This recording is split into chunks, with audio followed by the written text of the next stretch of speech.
In part 3 of this experiment, we're going to look at X-linked recessive traits. Female humans inherit 2 X chromosomes, one from their mother and one from their father, and so have 2 alleles for each X-linked genes. Males inherit 1 X chromosome from their mother and a Y from their father, and have 1 allele for each X-linked gene.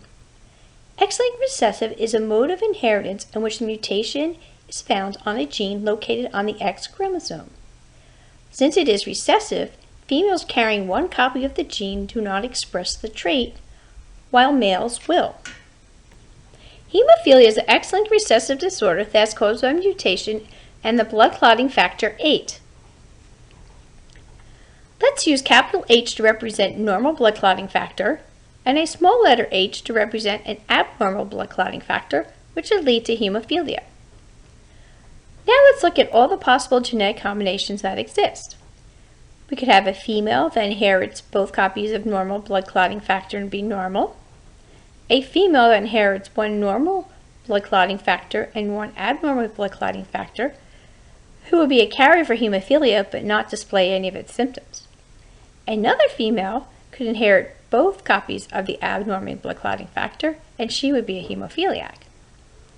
Let's now look at our 2 male combinations.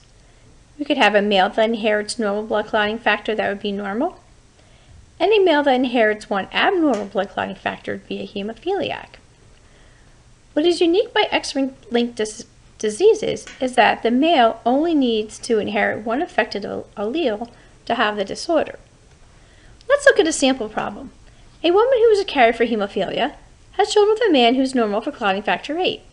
What is the genotypes of the children? Here's a type of Punnett square, just like we've done previously, with a few little modifications. It's essential to keep track of whether the individuals, or the offspring, are males or females, remembering that only the X chromosome is going to receive 1 of the alleles. You can see that I designated the mother XX, giving her the 1 lowercase h to represent the fact that she is a carrier, and that the father is on the sides would be XY, and given a capital letter H only on his X chromosome. Inside the box shows the possibility or probability of them having 4 children, 2 daughters and 2 sons, and you can see they would have a daughter that's normal, potentially a daughter that is a carrier, a normal son, and then if they're sons, they would have a 50% chance of one of them being a hemophiliac. For this reason, hemophilia, or other X-linked recessive disorders, are often called a disease a mother gives her son. The son can only inherit the affected X chromosome from his mother.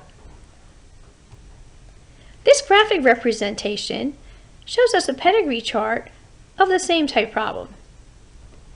You can see we have the father, who is unaffected. In this case, they're representing him as covered in solid, and the mother, who's a carrier, is shaded half dark, half light.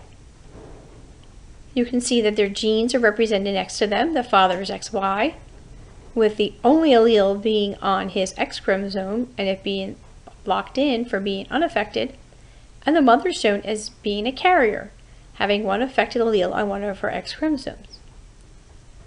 You can see that their children is they would have an unaffected son, an unaffected daughter, a carrier daughter, as well as an affected son.